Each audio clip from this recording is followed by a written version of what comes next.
Hello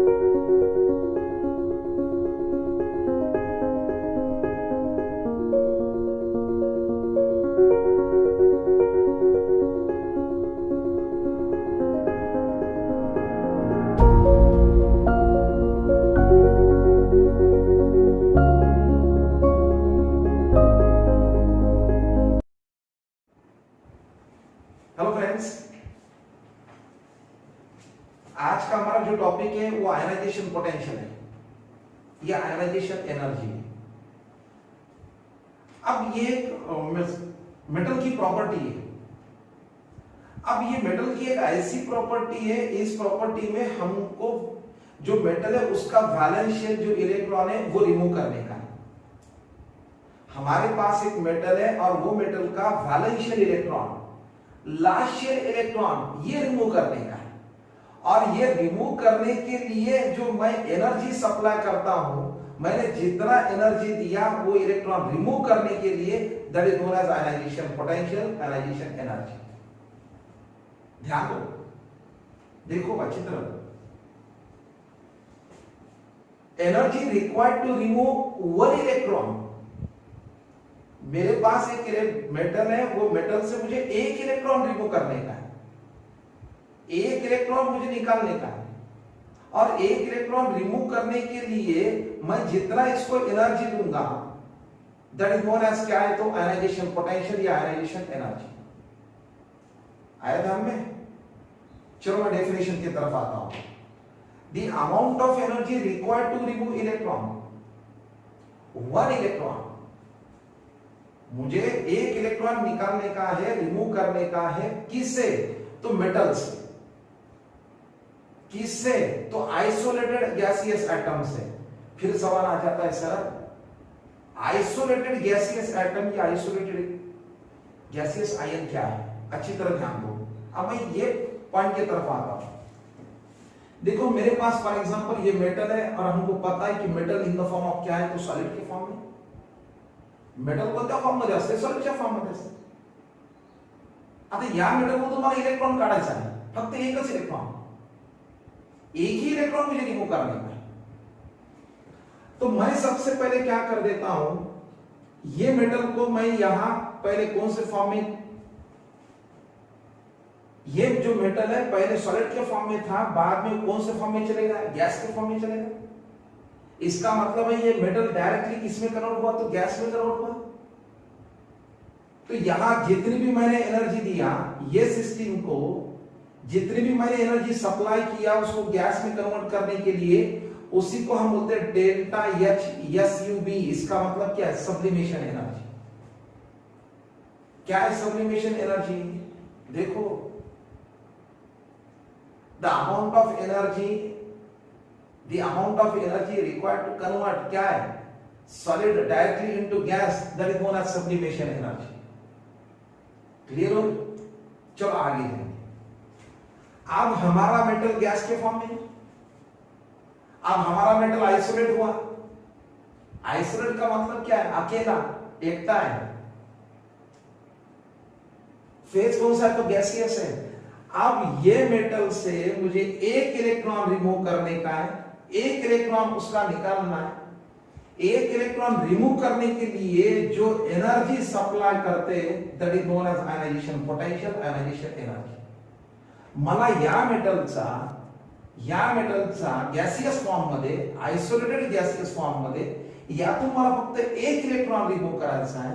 आणि एक electron remove करण्यासाठी मी याला जी एनर्जी सप्लाई करल, एनर्जी जी दी, that is known as ionization potential या ionisation energy. Simple term, the amount of energy required to remove one electron from isolated gaseous atom। Neutral atom है हमारे पास, ये न्यूट्रल एटम से मुझे एक ही इलेक्ट्रॉन रिमूव करने का है। ये न्यूट्रल एटम से मुझे एक ही इलेक्ट्रॉन रिमूव करने का है, लेकिन कैसा चाहिए? आइसोलेटेड। कैसा चाहिए? आइसोलेटेड, अकेला चाहिए, गैसियस फॉर्म में, सॉलिड के फॉर्म में नहीं चाहिए। ठीक है, चलो ये हुआ ionization potential.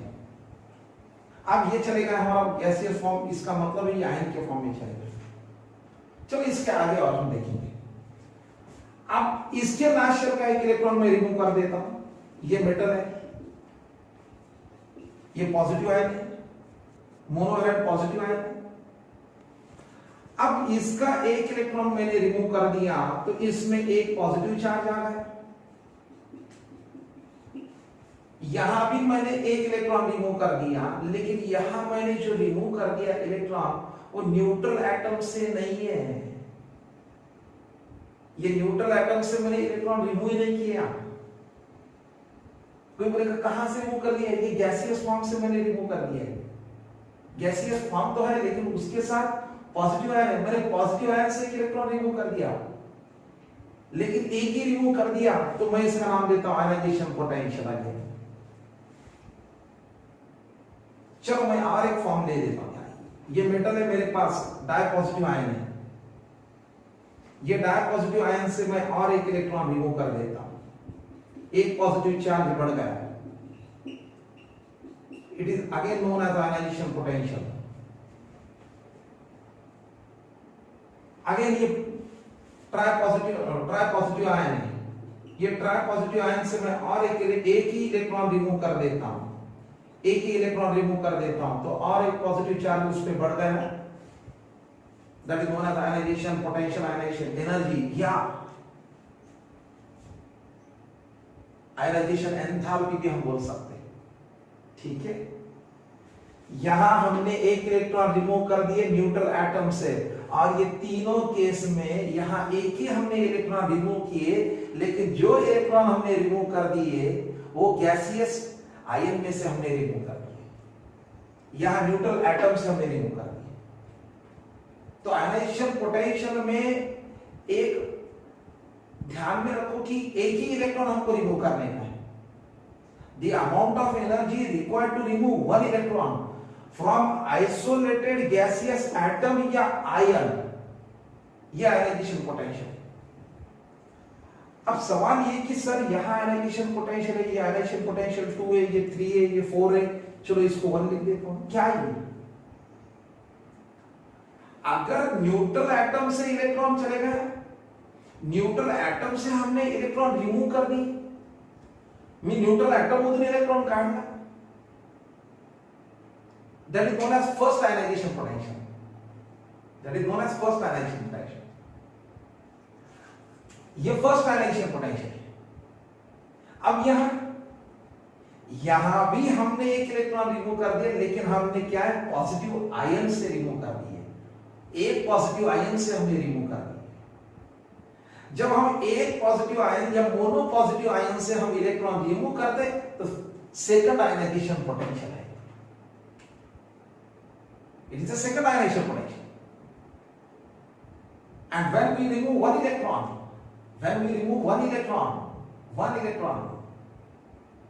from dipositive ion, that is known as क्या है, third ionization potential. अब ऐसा कंटिन्यू कर सकते हैं। ये हुआ हमारा डेफिनेशन की तरफ। चलो हम एग्जाम्पल से हम देते हैं।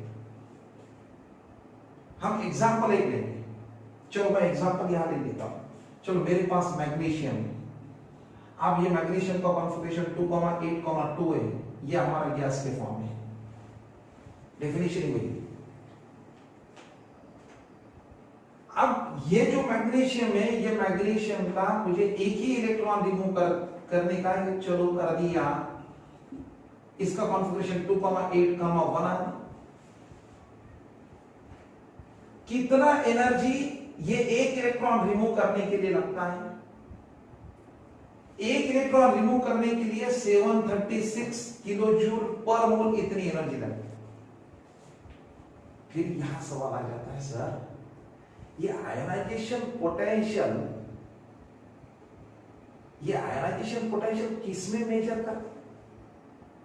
दो फॉर्म में, एक किलो जूल पर मोल, नहीं तो इलेक्ट्रॉन वोल्ट। यहां देखो ना, इसमें ध्यान में आता है, अगर हमने इलेक्ट्रिसिटी दिए, इलेक्ट्रिसिटी सप्लाई करके हमने इलेक्ट्रॉन अगर रिमूव कर दिए तो ionization potential, and it is expressed in electron volt. अगर मैंने कोई सिस्टम को हीट दिया, एनर्जी दिया और एनर्जी दे के हमने इलेक्ट्रॉन रिमूव्ह कर दिया तो आयोनायझेशन एनर्जी. पहा ना, आयनच्या फॉर्म मध्ये नेण्यासाठी जी एनर्जी लागली, ह्या आयनच्या फॉर्म मध्ये नेण्यासाठी जी एनर्जी लागली त्याची नोन एज आयोनायझेशन पोटेन्शियल. म्हणजे इट इज मेजर इन किसमें, किलोजूल पर मोल या इलेक्ट्रॉन वोल्ट पर एटम. दूसरी बात, इतनी एनर्जी दिया, इसका मतलब है एंडोथर्मिक प्रोसेस. ये कौन सी है? Endothermic process. It is endothermic process. Means ionization potential, ionization energy and ionization enthalpy is a endothermic process. Next step में यहां अगर हमारे पास मैग्नीशियम प्लस है चार्ज, इसका कॉन्फिगरेशन 2,8,1 है, मुझे ये भी एक इलेक्ट्रॉन रिमूव करने का है. कितना एनर्जी लगता है? तो 1493. इतनी एनर्जी देने के बाद उसका, इतनी एनर्जी सप्लाई करने के बाद, इससे बहुत ज्यादा एनर्जी है, एक ही इलेक्ट्रॉन, तो उसका चार्ज आ जाता है मैग्नीशियम प्लस प्लस और ये एक इलेक्ट्रॉन कॉन्फिगरेशन 2,8. ये हुआ सेकंड आयनाइजेशन पोटेंशियल. चलो और एक एग्जांपल यहां लेते हैं. यहां मैग्नीशियम है, ये प्लस प्लस, यहां कॉन्फिगरेशन 2,8.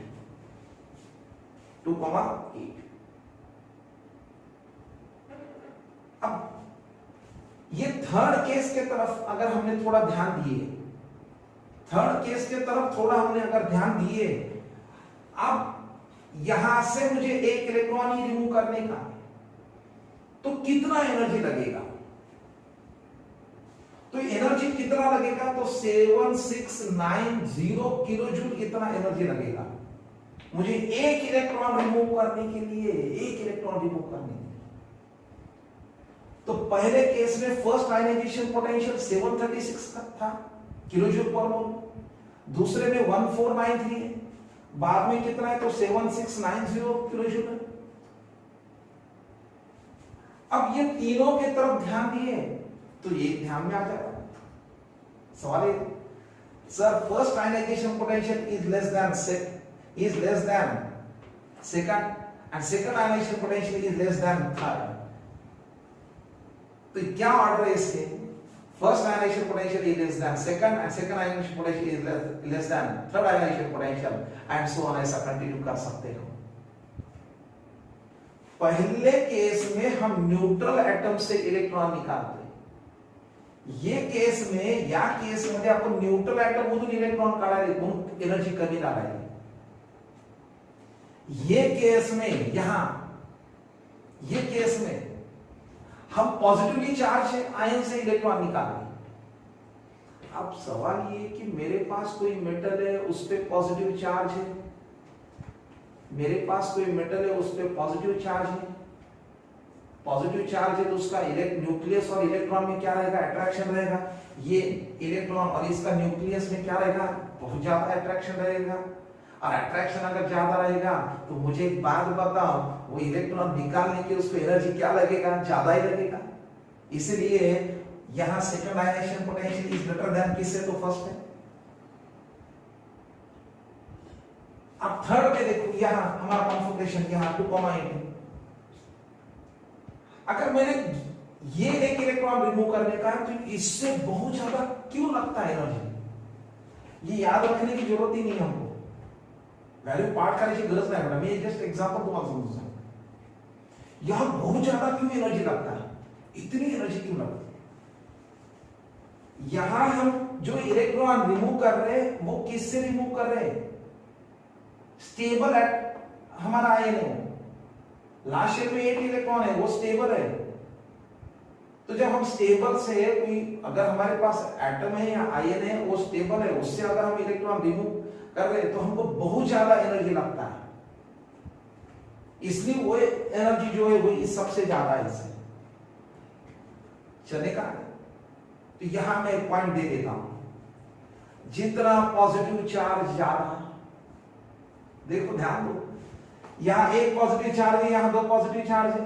चलो यहां 1 है, यहां 2 है, यहां 3 है. है। तो जितना पॉजिटिव चार्ज ज्यादा, जितना पॉजिटिव चार्ज ज्यादा उतना आयनाइजेशन पोटेंशियल ज्यादा रहने वाला है, आयनाइजेशन एनर्जी जास्त असेल।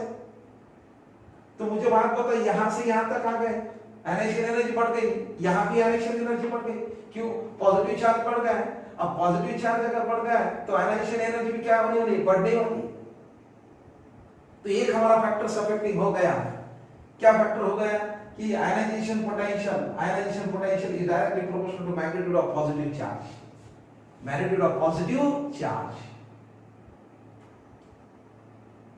चले आगे। चलो मैं और एक पॉइंट आपको बता देता हूं फैक्टर्स अफेक्ट में। ये इससे हम भी एक्सप्लेन कर सकते यही। अब इसी को जरा अच्छी तरह अगर हमने ध्यान दिए,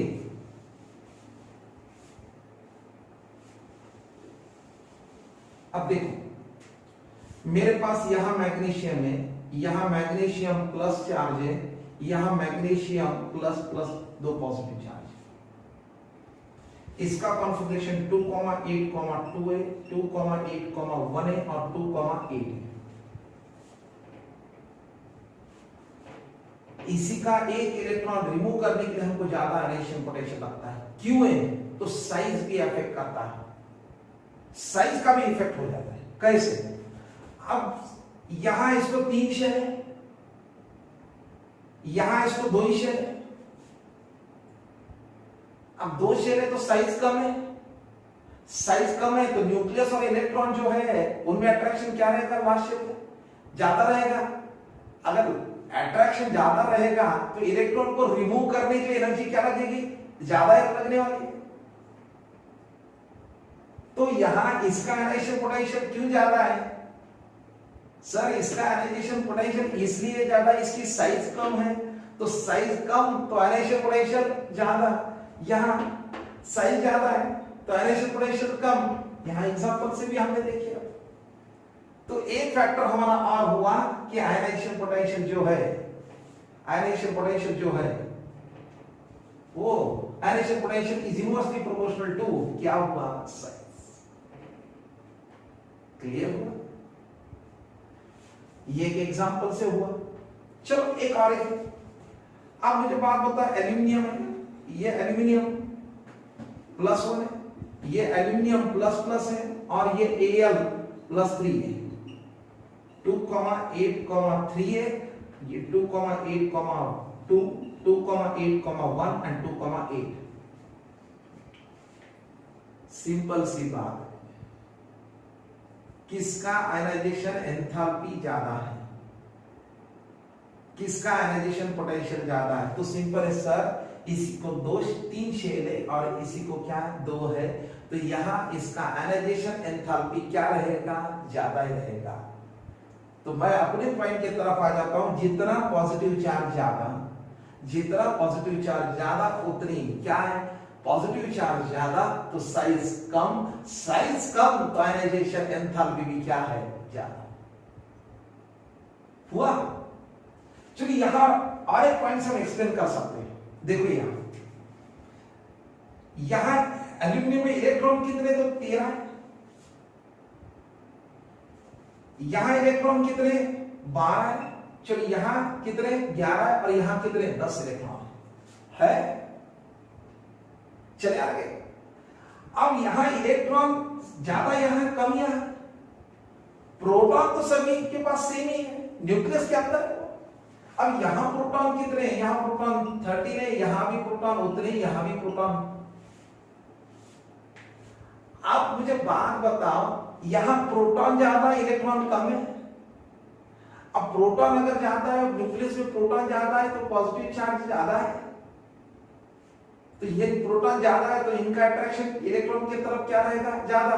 तो 13 प्रोटॉन और 10 इलेक्ट्रॉन में अट्रैक्शन क्या रहेगा? ज्यादा रहेगा। इसके कंपैरिजन में ये 13 प्रोटॉन और 10 इलेक्ट्रॉन में अट्रैक्शन क्या रहेगा?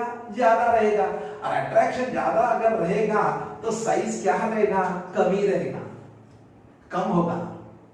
साइज कम होगा, साइज कम तो आयनाइजेशन पोटेंशियल ज्यादा होगा। Point clear? तो फैक्टर्स अफेक्टिंग में ionisation potential inversely proportional to size है, ionisation potential directly proportional to magnitude of positive charge है।